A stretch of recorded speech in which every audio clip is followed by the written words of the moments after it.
Good morning, everybody. My name's Marie Bruin. I work with the Washington State Employment Security Department. I work in the Commissioner's Office, and I'm the WIOA Implementation Manager. That probably doesn't mean anything, really, to anybody, and that's okay. One important piece, though, that it should mean is that WIOA is the replacement, is the federal legislation that replaces WIA, Workforce Investment Act. And in that act, apprenticeship is dead center. And I know many of you are participating on local boards at the WDCs and participating at that level, and we are very committed to making sure that that participation has the opportunity to increase, become profound, and as Jody identified, it's on the state's agenda, it's on our agenda, and apprenticeship is moving forward in terms of the recognition that it deserves. So I am really excited and glad about that. So this morning I have a panel of experts. I think you all probably already know them. Carrie's right, they're rock stars. But I'm going to have each one introduce themselves and tell us which group or agency that they represent. And you'll learn more about them as they answer the little series of questions that we have for them this morning to respond to. But if you don't learn more about them and you still would like to learn more, their bios are in your program and you can review that. We're going to follow these questions with some Q&A at the end, so it's a time for you to get involved in being able to ask your questions of the experts and learn a little bit more about how it is that they intend to support this state's initiative to grow apprenticeship and make it much more profound and robust. Even more so. Jody's right, we're rock stars on the national level, but even more so. So with that, I'm going to start to my very left. Patrick? Good morning, my name is Patrick Whalen. I'm the Program Administrator for the Alternative Solutions Program, Division of Child Support, Department of Social and Health Services. That's a mouthful. Thank you, good morning. Karen Dava, new. Greg Christensen with the Ironworkers Apprenticeship. I'm John Bershey at the City of Seattle. Wonderful. Thank you so very much. Our panelists have had opportunity to see the questions in advance and so have prepared some answers. We have quite a few to get through, so I'm asking that they try and keep their answers really clean and light in about 1, maybe 2 minutes per answer. I'm going to start with John to my left. And our first question is, you know, collaboration is a central key and theme to expanding apprenticeship and working together a little bit better and maximizing our resources. So, John, if you would please, and all of our other panelists, we're going to go down this way. What are some of the key areas where we as a system can collaborate better? Thank you. Great question. And for me, I think this is the key.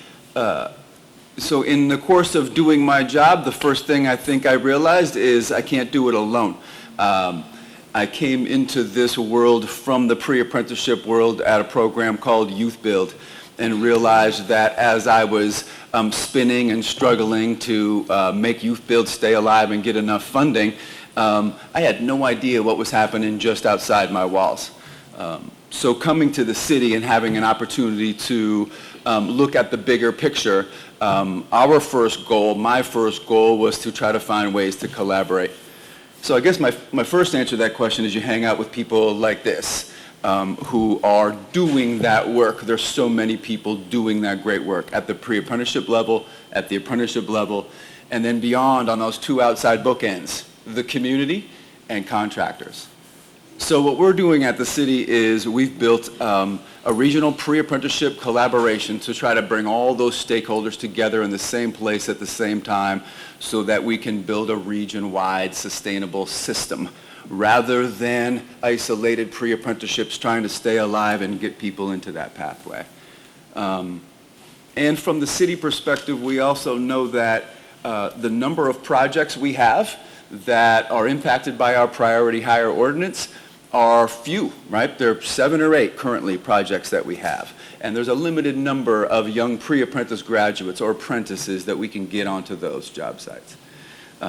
So the key for us too is as public agencies, as public partners, is to collaborate together. So King County has just begun their push toward priority hire and building a team there. The Port of Seattle is right at the very beginning stages of doing that same thing. WashDOT and Sound Transit, right, huge agencies, have those kinds of policies in place so that as we unite together and build rewards or champions in contractors and people that are reaching those goals, and at the same time create a united front so that those requirements, we make no apologies for them, and we'll hold people in consequences to those too. Thank you. Greg? Well, he's a hard act to follow. He's the king of collaboration. It's coming from the iron workers. I'm not apprenticeship, pre-apprenticeship, I'm apprenticeship. But I just saw that there was a need for the ironworkers to have their own pre-apprenticeship to get the quality of candidates and to get out there into the community and to work with other people, to work with all the other pre-apprenticeship programs, because there's good ones out there that have been doing the work for a lot of years. So if they weren't getting the people to where we needed them, well, then it's up to us to let them know, hey, where do we need these people to be? And all the trades, I'm sure, can vouch for that. So with this collaboratives going on, you get input from everybody and to reach out, because nobody's going to be an island, and if you are, you're going to get left behind. And you always have to, what I've learned at least, is you always have to be open for change. Always look for change, because if you don't like change, you're really going to hate extinction, is the way it's going to be. And you learn so much, and you're always, like I tell my assistant, every day when you come to work, you got to learn to bob and weave, because nothing's going to be, you can make your to-do list, but you're not going to get through that thing. So you always got to learn to be in flux and flexible, what I've learned, and willing to change and adapt. And you learn that from being out amongst other people and getting together with Karen and Patrick and John and all of you folks. And just excited to be here. Very good. Sure. So collaboration isn't always easy, because we always have our own organizations or our own personas sometimes that we have to defend. But my belief is that if we always go back and focus on the people that we're trying to serve and the mission that we're trying to accomplish and put the rest of it aside, we're going to do great things. And sometimes you have to just put the organization aside, put everything else aside, and realize, go to a graduation, realize why we do this work. It's to give people opportunities for family wage jobs, that if we all do what's right to get to that point, we'll get a lot further. I think that Jody made a good point about this question earlier. We need to collaborate when it comes to funding and making sure that we are out there and people know we've been doing this, construction's been doing this longer than anyone else, and we don't have a great collaboration and advocacy effort to get our own funding for this work. And so by working together and collaborating, we can compete with, you know, some of these other systems that are getting funding, and we're missing out on funding, so we need to work together. Collaboration is where I come in as well. As part of the Department of Social and Health Services, I bring the diversity piece along with what Karen's doing with the new, and trying to make sure that we have access to folks, of people that are in cycles of poverty, cycles of recidivism, and trying to figure out how we can build them up and build capacity in those folks so that they can enter the trades and find sustainable employment, and ideally get off of public assistance so that we all benefit as taxpayers and as a community. And so I have access to tens of thousands of ready folks that don't know where their career path lies and don't have the money to go to college. They're talking women, minorities, and those in economically challenged environments or communities, so that we can let them know and give them the awareness and the wherewithal and the tools and the barrier removal systems so that they can build capacity in themselves and actually attain a real sustainable job with a pension, a job that gives them hope and makes them a better neighbor when our kids go to school together. And so I want to make sure that we create a collaboration where we're utilizing technology to create simple access systems so people can get on an app or get on a website and say, here are these 6 things, if I could check these 6 things off and maybe get a little help in doing so, that I can now gracefully and successfully navigate pre-apprenticeship right into apprenticeship, and then in a few years become a journeyman and have a job that pays it forward for my family. And this is the way that I believe government is going to start breaking out of our silos and start recognizing the power of the people in this room today and what you can do to benefit other folks in your community just by us networking, which is our net worth. Wonderful. Thank you, Patrick. So Patrick, you represent DSHS, our state's largest state agency, and have just isolated and identified some of the areas how your agency is contributing. Are there other state agencies that you believe should be represented and that we should collaborate with? And for our other panel members as well, are there other agencies and partners that you think should come to the table and be part of this collaboration? Absolutely. Again, I think what we see is that we kind of say, hey, this is my job, and we create this little box and say, this is what I do. And yes, that helps us focus, and it helps us stay focused on the mission. But kind of coming back to what Greg was just saying, we have to be flexible. We have, we're in constant flux. Technology and life happens faster than the legal system and other legislative processes. How can we work together to get ahead of that without having to necessarily pass legislation or to find more folks that can come and access some of the grant dollars that are coming now and get them into the union trades, and having that knowledge to get them in a streamlined pathway into sustainable employment so they can focus on that. But for instance, just to directly answer the question, Department of Commerce, which works in collaboration with some welfare programs that put people to work in community jobs, but are also working with Department of Corrections to help folks start planning before they even transition out of jail or prison, usually our larger prisons all throughout the state, to say, hey, how can you reclaim your life? And when you get out of prison, really be a contributor to society and reclaim your life to the point where you can now have a parenting plan and be a parent again and see your children and have that self-esteem, and also continue to build upon the tax base of all the folks that make us more successful. And so not only the Department of Commerce and the wonderful work that ESD is already doing and collaborations we're talking about, not only having that microsite on the WorkSource page, which is fantastic if you haven't checked that out since they revamped it last June, but also giving them some assistance like we've been talking about recently with unemployment benefits and making sure that they can navigate those systems more adeptly and quickly so they just stay focused on employment. All of these things tend to send them off on little bunny trails, especially if they're in cycles of poverty and had other adversity in their lives. They get distracted very easily. We have support systems in place to keep them focused on the employment and successful. And lots of times, because they have nothing to lose, they'll be your best damn employees that you've ever had. And this is all they have anymore. And so this is what we're seeing happen more and more. And I could elaborate, but I want to let everybody else have a minute here. Thank you. I think all government agencies could look within and figure out how they can use apprentices in their own organizations or throughout the government system. And that would be a good start. I'm going to be real short. It's all right.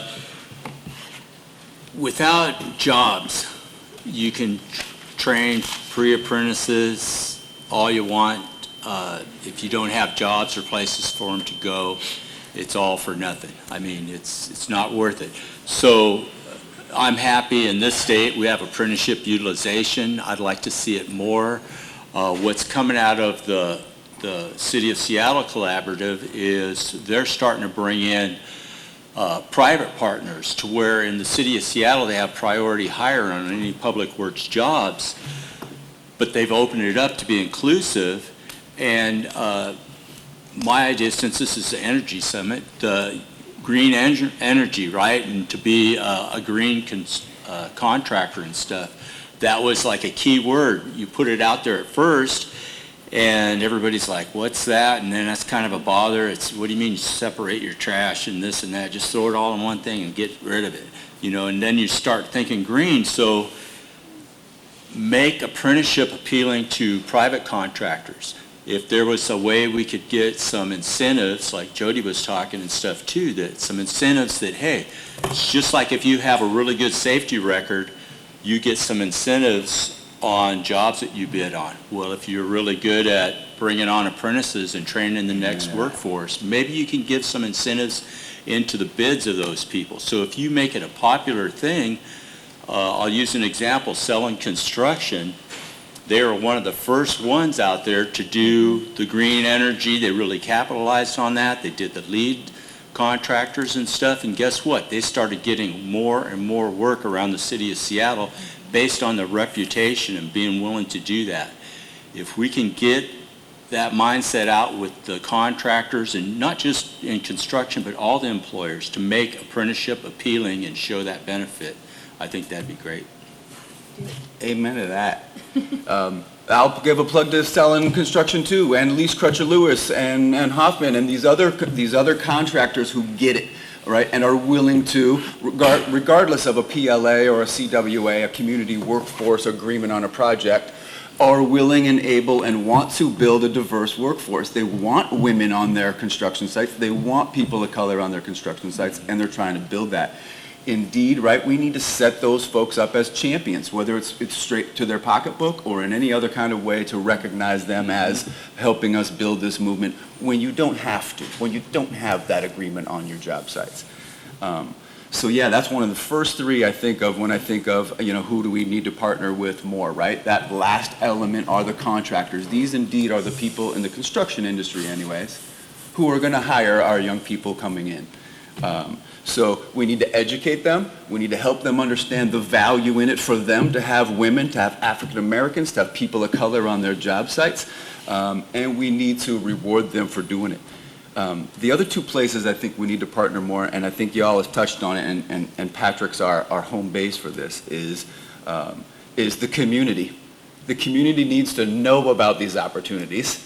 We need to be reaching far and deep and wide into all our communities of color and to women as well that live here locally, so that they're aware of this pathway, so that they understand the nuances of how do you apply, how do you get in, what is apprenticeship, what does that mean for me as a career? It's not like a normal job. And then how do I get help or training or pre-apprenticeship or whatever to get up on that pathway? So the community really needs to know more. We need to partner with them a lot better than we do. And when I say community, I just want to say this word out loud because it's a part of the community and maybe it's a place we're missing. I'm talking about families. I'm talking about parents of people who are growing into young adults, who have been forgotten too long and been disenfranchised and been separated from the school system or any of those kind of support networks that exist for other people like they did for me. We need to be touching families in the community. And the last one, unfortunately, is we need to educate the educators. Right? We need to get access to our education system so that they understand it is not all about walking in the door and you're going to go to college because you're not and the numbers show it. So let me get a little bit passionate about this piece. We need the power of the folks in this room and beyond to start penetrating junior high schools and high schools so folks that are heading in that direction or being disregarded in those arenas, right? Or not being able to find their way in those arenas in junior high and high school. We need to have a pathway, and education needs to help us do it to the building trades. Very good. So some of you have touched on this already, but maybe you could identify one or two best practices that you've employed in terms of expanding apprenticeship. And again, John? Two things. Success stories and ambassadors. Ask Shana Peshek about it, right? Mm-hmm. You need success stories and you need ambassadors to build it. So we need promotion. We have to promote this idea and be shameless about it. But the key, and I think Jody touched on it too, and I'm one of those guys that's always nudging Jody, is data analysis. We have to be able to have those stories tracked somewhere and show the numbers and say, this is happening and it's real, right? And it works. So like Karen said, that brings in funding, that brings in further support, that builds that pathway. Very good. Ditto what he said. I don't know what else to say. That the data is really, really important. More important than that is going back to the jobs. You got to have jobs. What's different from the ironworkers pre-apprenticeship that was built is that we won't hold a cohort, we don't have a class unless I know I can place those people into the ironworkers. I went to the state, I had our standards changed. I went to our JATC and talked with them, got the blessing from everybody, and then I proceeded with it. You know, their mistake was they said, Greg, when I got into my job, they said, Greg, make this job your own. So I ran with it. And me and my brain squirrels in my head. And so it's built in a way to where we're going to have a class. When that class is done, they're going to go to work. The next thing is the data. Data is huge. And I just didn't know about it, but I had a really good lady in the office that said, hey, you want to be tracking this stuff. And she came from a long line of that because people want to know what's our return on investment. And with the unions and the contractors, how's their benefit, and also with the partners in there who supply the grant money. And that's what I've been doing. It's really amazing. I learned from yesterday, though. I'm going to start tracking a little bit more, and I'm going to start tracking age groups, the demographics of the age, because that's huge. Karen? Yeah, I'll follow up on that with the generational idea, and we do need to get the word out, but we need to get the word out with the people that we're trying to attract. So the millennials, that piece that he said, give the millennial to the new person and let him sell the company for you, we need to do that within our organizations. We need them to be out there recruiting for us. They'll be the best recruiters if we can get them out recruiting for us. So it needs to be promoted by people who look like the people we want to attract. Thank you. We need to make it easier for businesses to get into apprenticeship. It's complicated. It's complicated to go into a brand new business and say, hey, this apprenticeship thing, you should do this. It's complicated, so we need to make it easier for them, and we need to show them with the data that this is the business choice to do. This is better for their bottom line. It's not only the right thing to do, but the bottom line is it's the thing they need to do to have a workforce and to make more money. As far as best practices go, it seems to be more and more prevalent where we're seeing more employment initiatives, where we're streamlining opportunities. Like in DSHS, we have a new program called the Employment Pipeline, where we're partnering with union trades, the labor unions, with other pre-apprenticeship programs to make sure that folks find opportunities to be given, again, that checklist so that they can step right in, pass a UA, including marijuana, all those things, that they're not walking into that process blindly, so that we're setting them up for success. But also, marketing to those folks that are long-term unemployed, which I think is typified by 6 months or longer normally, and letting them know that they don't need to go back into that same field that they had. If they're good with their hands or if they're good with certain things, how do we educate them and navigate them proactively with tools, resources, and supports so that they can then go forward and say, I can make a career change, and I've got all these people around me that want me to be successful because we need to fill these jobs by 2025, 2030, otherwise these jobs aren't going to get done. And so that's a huge part for us. The other piece that has been wonderful is having discussions with folks in apprenticeship and L&I across the state to say, what do you need? What are your apprentices and even your journeymen at times finding that are barriers to their sustainable employment? Childcare, license reinstatement, dealing with legal financial obligations. All of those things are an enigma to many people, especially when they're struggling just to make it to work every day. These are things that we can help with in DSHS, and also re-leverage or discuss at higher levels how we can take some of your tax dollars and make them work towards the employment sector better, as opposed to giving people fish, teaching them how to fish better, more efficiently, by knowing exactly what your needs are as employers and saying these are the gaps that we haven't addressed before. And if we can extend out some child care subsidies for people going through pre-apprenticeship, if we can extend out other opportunities to get somebody a bus pass or to get somebody their child support, and this is my area of expertise for 20 years, family law and child support, is to get them those barriers, that child support, black cloud that follows them around, that's keeping them from going to work or making them afraid of going and establishing that sustainable employment because Uncle Sam's going to reach into their pocket and take their money involuntarily. If we can remove the stigma of that and give them some customer service, education, and awareness, they can focus on the job. And that's all they really want to do to be a good parent and to be successful in this process. And it's really simple when we start all collaborating and getting together and discussing what your needs are and how we can deliver to those needs with the tax dollars that you're already paying, without new tax money or even less tax money if we do it more efficiently. And that's what I'm all about. I want to be a better steward of your dollars and mine too. Very good.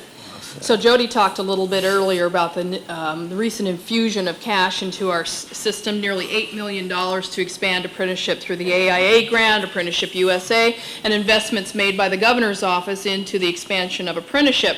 So resources, money, cash, certainly is a way to pull people together in order to expand apprenticeship. But there's also policy, and there's also elements that are systemic throughout our system. So you all have touched on the right rules, the right policy. You've touched on the importance of access to the right population so that you bring the right people to the table and that you're doing outreach to the right folks.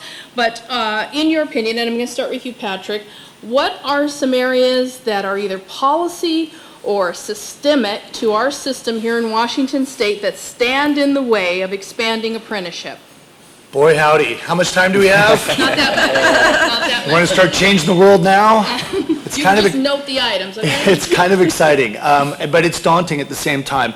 There's so many ways to start with this, but I will start with this one because this one's near and dear to my heart. I really believe that we need better opportunities for people that are transitioning away from jail and prison. I think that there are literally thousands and thousands of folks out there that are so able-bodied, that are not bad people, that made bad decisions. Some of them are people that might even be family members, that you know how capable they are, but with the right guidance and a more constructive path, they can find great success by working with and for any of you.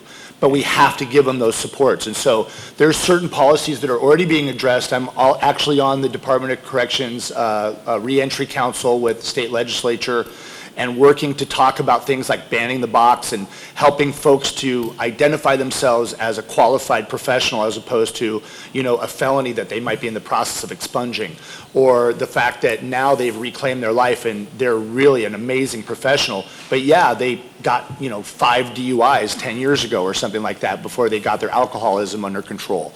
These are good people, for the majority of them, and I go into the jails and I go into the prisons and I talk to these folks and I let them know that these opportunities are out there if they're willing to do A, B, and C. And they're empowered to make those choices. So that's one. The other thing is, as far as employers and other things are concerned, there's opportunities for bonding. So you get a free insurance policy for hiring these folks to ensure that they're not going to steal or rob from you, those type of things. And also the tax incentives involved for folks to hire people that are justice affected. And again, I know it sounds kind of scary at times, but with the baby boomers transitioning out, how do we create and manufacture a new ready-made workforce that's unique, but also and diverse, but at the same time extremely successful and want nothing more than to be the best employee that you ever had? Yeah, I think Patrick spoke about this a little in the last question, that the barriers that people have, sometimes we take these supports away too soon. So just because we get somebody into an apprenticeship program, day one, they're earning money all of a sudden, doesn't mean if you take their child care, their transportation assistance, their housing assistance, if you take all that away on day one and 2 weeks later they're laid off for a week, it's real easy to quit. And we need to have programs that help them get through those first 2 years so that they can be successful and never go back on public assistance. But if we just say, oh, you've got a job, you're good, and don't have any supports for them when something goes bad and the transmission goes out or whatever, that their child care provider moves on, then they're going to be right back where they were on public assistance in 6 months. So we need to have a better, and it could be with the same tax dollars we're using now, Amen. just needs to be done better. We need to have a better system. Very good. Boy, there's a lot.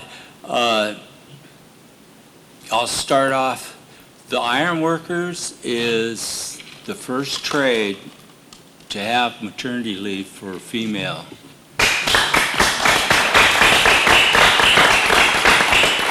And it's a good one. It's probably better than Microsoft's. And it's paid for by all the members, all the iron workers.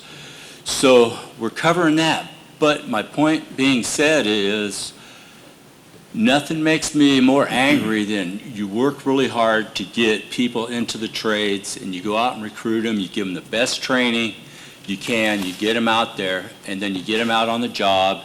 And what's wrong with the system, and I hate to say it, is once they get out there, that old thinking, and they get treated like crap, and they come back and they say, man, money's great, but it ain't great enough to get treated like crap.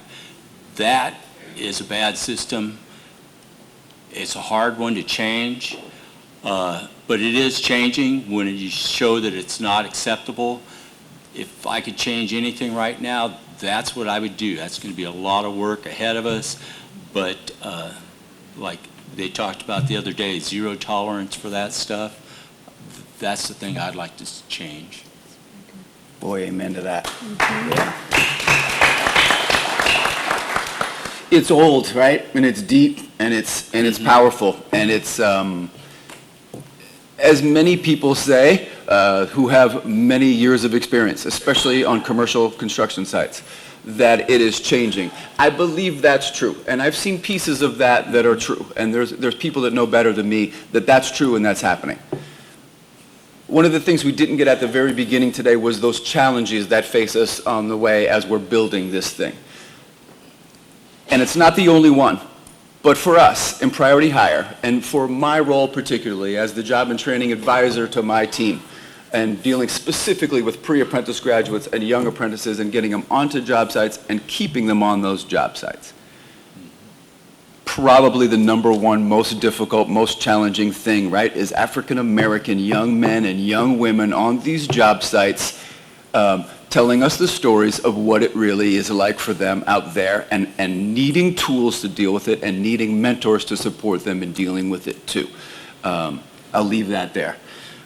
It's real, and I believe good things are happening, and we're damned if the city isn't doing everything we possibly can about it, and we will continue to push as hard as we possibly can to make it so that it is what it is, that women and African Americans and people of color and people live in our local communities are on these construction sites, and everybody gets it, everybody understands it, and everybody learns how to work with it, but there's some education between here and there. And it's real, and we're all about it. But those policies, boy, I love being on teams and in collaboration with people like this that are sitting here this morning. Speaking of the African American thing, the Black Prisoners Caucus and their connection to the Urban League and the Career Bridge and the new team they have in place who's tracking some data and putting young people into real apprenticeship programs and keeping them there. The prison thing is a real thing, and the idea that we have prisons for profit, it blows my mind. But two other smaller things, because we know we're on that, and we have to do something about that. My thanks to TRAC, right, and Steve Peterman and the program that specifically trains young women who are in prison, two of whom just in the last 2 weeks are on our city jobs, and damn, we're proud of them. But the other two smaller things that I'll say is this, and maybe they're not so small. Relicensing, we're already working on those policies around relicensing. We get so many young people who have got backed up and stopped up and got their license taken away from them before they can even breathe. They got to find a way to get to work. They get pulled over for reasons that you know and I know, but are never spoken out loud. And this pile of debt gets deeper and deeper, and they can't get their damn license back. And to get into the trade, you need your license and your high school diploma. Relicensing is important. I appreciate the work of Martha Ramos and all the people up here and a lot of you down there making that happen. And the other piece here is CTE. That's it. Just that? CTE. Just that. We have to get with this. And if you don't know what that means, just go look it up, right? That'll be your little incentive to That's go your look that assignment. up. That's Yeah. your There's assignment. something wrong with an education system when we know people aren't going to college at the numbers that we say they are, and we're not providing another professional pathway Amen. where you can earn money the day you start on the job with no experience. It blows my mind. CTE, something in high schools and education, it has to happen. We can't be out here struggling all ourselves and our education system pretending that we're sending all these people to college. It's not true. It's not happening. Okay. So, we've got a wonderful sea of goodwill right now, and Jody and our panelists have identified all these wonderful ways in which we're moving forward as a system, as a state, to embrace apprenticeship and to grow it. And as such, we are all going to be in the spotlight in the very near future. People are going to be asking you know something about apprenticeship, tell me about it, and we're all going to be ambassadors of this program. And so we will be called upon to answer and to say, why do you believe in apprenticeship? Why is it so important? What are you going to say? What are you going to say? So panelists, I'm going to ask you, what do you think are the key issues? There's a social responsibility. We've said that a lot. But what do you think are the key issues? And John, I'll start with you again. What are the key elements that you believe are important in expanding the involvement of business, expanding the involvement of agencies and other collaborators in growing apprenticeship? What are the keys? What would you say? Of how to do Mr. it. Ambassador. Right. Of how to do that thing. I guess it comes back to maybe, the idea of the education of those employers or the education of those contractors, and like Karen was saying earlier, helping them understand and see the value for them, right, over the long term. And that investment has, a broad, right, like you said, social strength and values in terms of our community, but it's a good business practice and a long-term, right, a long-term fix. Absolutely. Greg? Boy, that's, the value is that it works. The people that we go after, especially since we've done the pre-apprenticeship, is just staggering the results. People come back like from the tracks program, or people that came through our first pre-apprenticeship, and it's life-changing. Totally, I mean, that's all I can say. It's life-changing. The fact that they have a job that they can go to, they can support their family, they have medical benefits, stuff like that. It's just life-changing. So to get that word out there and to let people know, and then it works. I mean, I've, in the barely over 2 years worth since I started doing this pre-apprenticeship thing, that we trained 128 people. I've tracked all this. 10% female out of that 128. 10%. 69.5% minority. Out of that, we've got a 92% completion rate. We got an 80% retention rate. We have, and this is with like about a $550,000 investment. We tracked all that. The return on that investment is $3,148,000. It works, people. There is 91,717 work hours that those people logged in. What that comes down to is it's great numbers for people that are supplying the funds. I break it down for the union side and show them, hey, look, this goes towards dues, this goes towards, they contribute towards all their benefits, so they can see. But what it all results down to is those people, that money changed their lives. I hear ladies coming from track saying, where in the world could a person like me have an opportunity like this with my past? I can be in a place of my own. I don't have to depend on some abusive guy. I can support myself and my kids. I got a good car. I got a good place to live. We have insurance. That stuff works. We need to get that message out there and bring people in. If we get that out there, they're going to come. They're going to come. It's going to catch on. Thank you. I think, the numbers don't lie. The generational conversation that we had yesterday, the baby boomers are going to retire. There's not enough Xers to fill this workforce. We have to engage the millennials, and we have to do a better job with the educational system to get more people into the workforce. And this is a way to do it. We need to start investing in our workforce. The employers need to do that. And we know diversity increases your bottom line. It's proven. Again, the numbers don't lie. So we need to make a business case that this is really the business thing to do. And it's going to stop us from engaging those people at 28 and start bringing that number down. Those 10 lost years, we need to bring that number down so that we're engaging people earlier.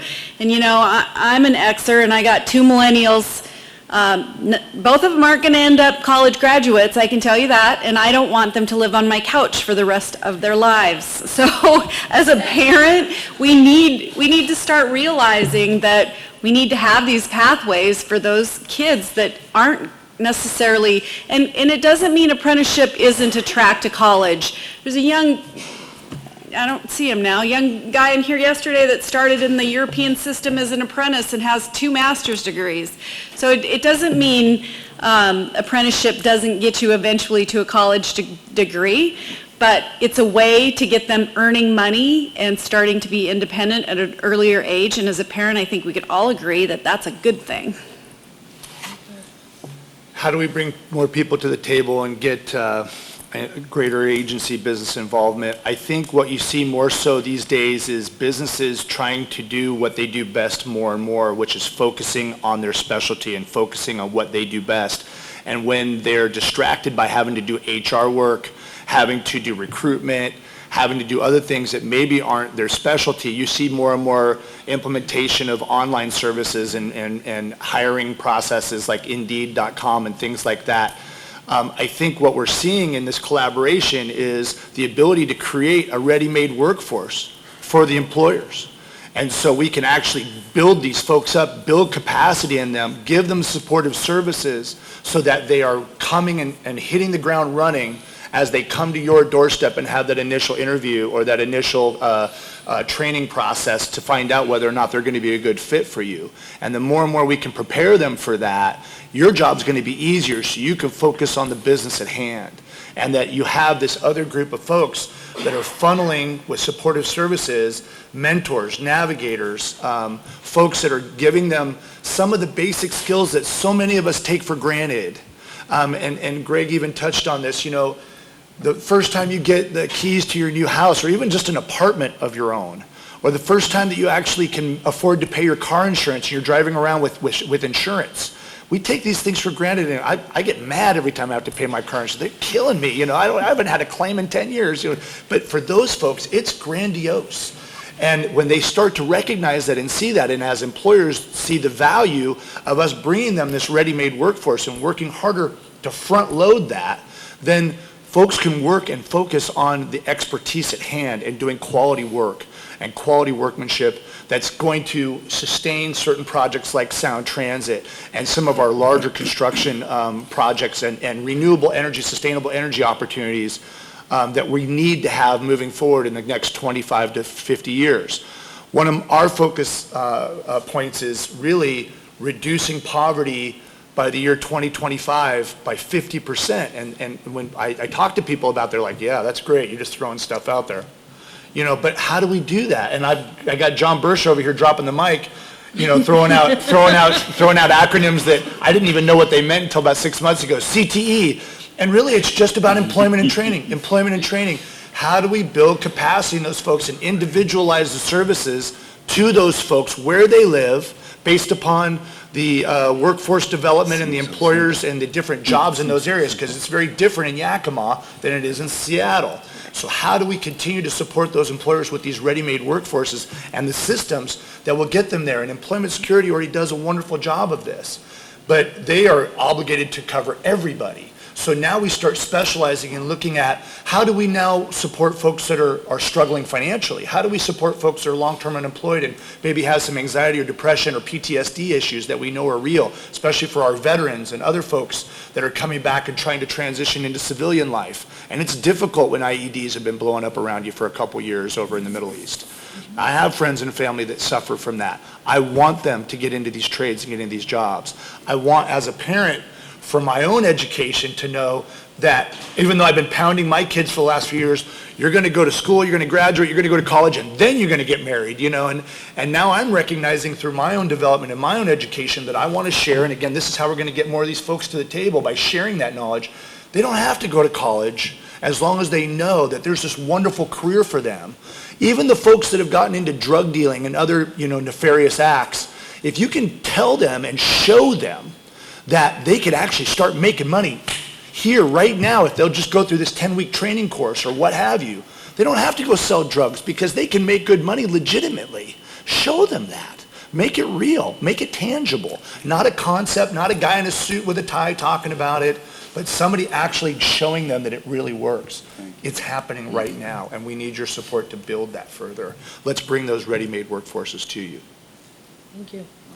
So audience, Washington has already made huge investments in apprenticeship, huge personal investments in apprenticeship, and are now making fiscal investments in apprenticeship and in the expansion. And we have a wonderful program built on quality, a program built on access. And that's a great model to expand and to continue to grow and to let others know about. And so I see many of you out there, and I know you already, and I know that you are already ambassadors of apprenticeship. But for those of you who have questions still of our panel, our rock star panel, and want to know more, this is your time to ask some questions, and hopefully we will provide some answers. I have a question for the panel here. Jody had mentioned the participation of women in apprenticeship nationally. It's like 2%. This state is at 7%, but that's still low. And Karen Dove referred to our speaker yesterday, Rod Taylor, talking about the millennial population, the 18 to 29-year-olds that are coming into the labor force. And he talked about key characteristics of this population relative to the workplace is that they're hypersensitive to discrimination of every kind. And he said, he raised the question that we might be at a time where there needs to be a public execution in the workforce of people that cross the line relative to racial and sexual discrimination in the labor market. And what resonated with me there was that may in fact be the case if we're talking about taking the 7% of female participation in apprenticeship and really exploding it. I'd like to hear the panel's comment on that. Well, I'd like to answer first. I think the city already had the first public execution, and I'm very proud that the city took a stand on an issue and required a contractor to remove a foreman or superintendent from a job who was showing discrimination. And more of those have to happen.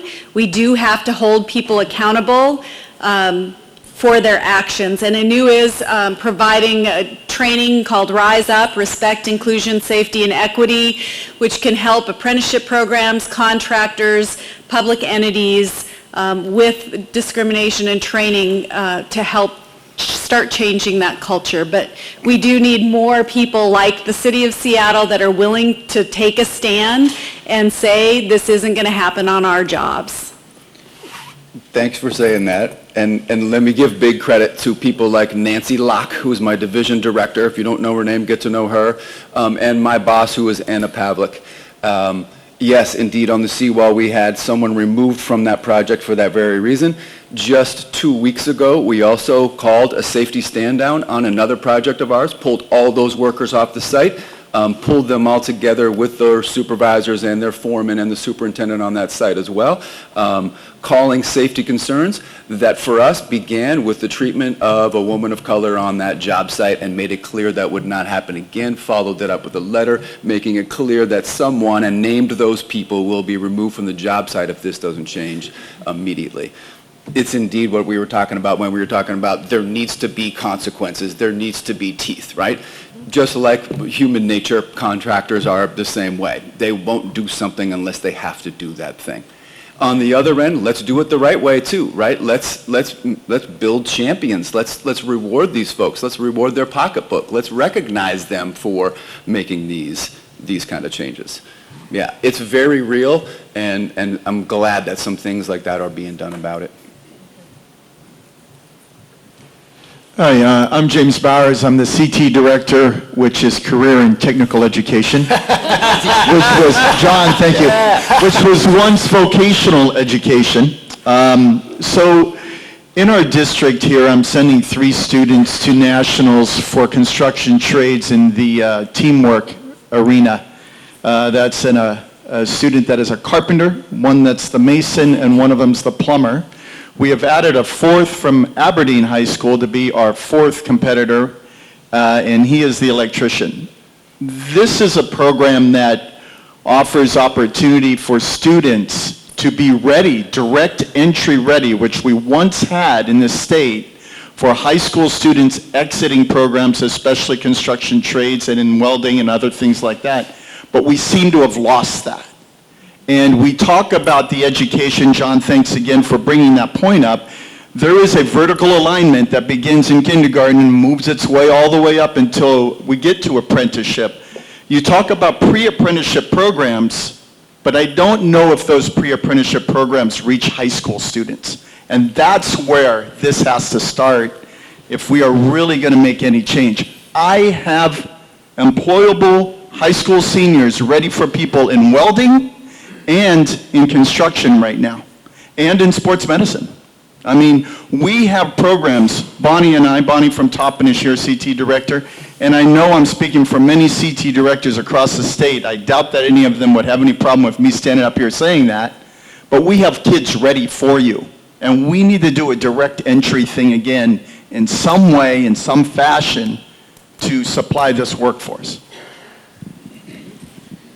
I guess my question is, sorry about that. Amen. Wait for it. Let me get off my soapbox a second here, but I guess my question is, what are we going to do about a direct entry coming out of high school that have preparation programs? If you're friends with the school superintendent or you know them, then you need to be having these conversations or all those people around them. We need to build up the Puget Sound Skill Center. We need to build up the Seattle Skill Center, which is particularly weak right now, and continue to build up those inside high school already opportunities that are happening.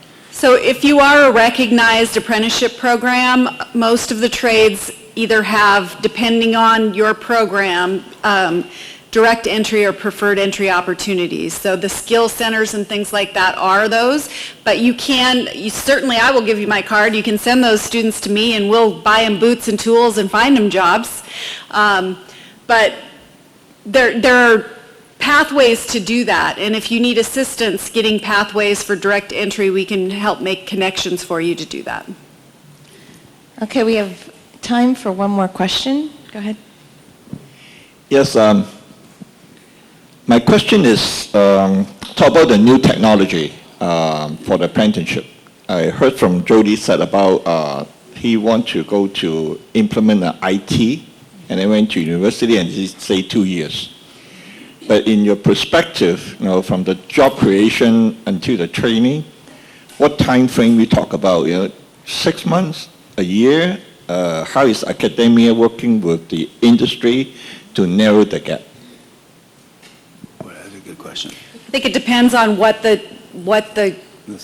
skill is that people need. Some of them might be 6 months, some of them might need 5 years. That is industry driven by the industry saying these are the talents and skills we need for these positions, and then this is how long it's going to take somebody to get those skills. So it's the industry that needs to help drive that conversation. Yeah, and then also I would say is if they're going to be a network administrator, that wouldn't take as long, but if they're going to be in cybersecurity, it's kind of like just looking at like a physician. You could be a general practitioner after 4 years of medical school, but if you want to be a neurosurgeon, you're going to have to go back to school for another 3, 4, 5, 6 years, depending on how fast you can assimilate the knowledge and intern. So I would say that there's some relevance there as well.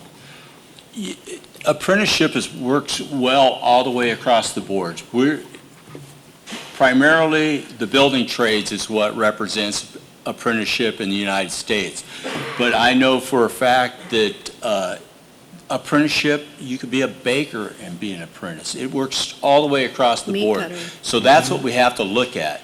But you have to have employers willing to take on apprentices, and they have to see the benefits to them to do it, which the benefits is everybody's crying, hey, we can't do it, there's a big deficit in the workforce. As far as the direct entry thing, to what standards and what grade? What you may think is somebody ready to go, are they ready to go? Are you ready to put them out on a hardcore construction site and go get up on iron, me being an iron worker? I don't know. And I would love to see them.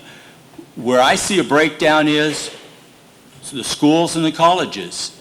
You guys all want programs and you want to build them up. Yesterday the man talked about, hey, bring back some of them old gray-haired suckers. Bring them back, man, because the model of apprenticeship, how it works is you got a skilled master craftsman passing his trade on to the younger person.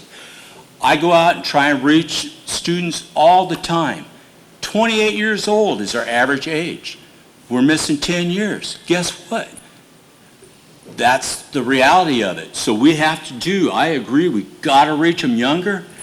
But what it tells me is, I was up since 1 this morning with brain squirrels running through my head, and I'm figuring this stuff out because of what I was here yesterday, and that's the collaboration part. But what it is that, to be honest, they have to go out there and get their butt kicks a little bit and find out, hey, life's a little bit tough, and not everybody's going to hand me that thing. We don't all get a trophy. So you earn your spot, you build it up. Get to the kids younger is key. My thing that I see that maybe the schools may be missing is, and maybe Ellen and I can pick up on this, there's a lot of old construction workers. My whole staff is gray-haired, and I get it all the time. Man, you need to get with it, man. Get these younger guys. They don't have what I need. They're not teaching them. These apprentices think these guys walk on water. They get reviews. They review them. And what it is that you got old ironworkers, carpenters, pipe fitters, whatever it is out there. Hey, you know what? You got bad knees. You can't get out there. They love to work with the tools. You know what? They've got skilled trade that they could pass on to these younger guys. These kids don't have a grandpa showing them how to pound nails and stuff when they're little anymore. So get those people, hook them up with the schools, and let's get that younger group. That's where I see the future at. All right. Sorry. So it's break time, but do you have another? I just have one comment to Okay. add to the gentleman's question, is that there are projects underway to expand. Thank you. There are projects underway, sponsored by our governor's office, to expand youth apprenticeship and supported by RL&I. So if we can move some of that education to an earlier age, that will condense the time in which they become ready. So those will go across many, many industries, will go across our entire state at some point, and so there are projects underway in order to condense that time to make them job ready earlier. So. Yeah. I would like to thank our panel and thank everyone for their expertise. Please give them a round of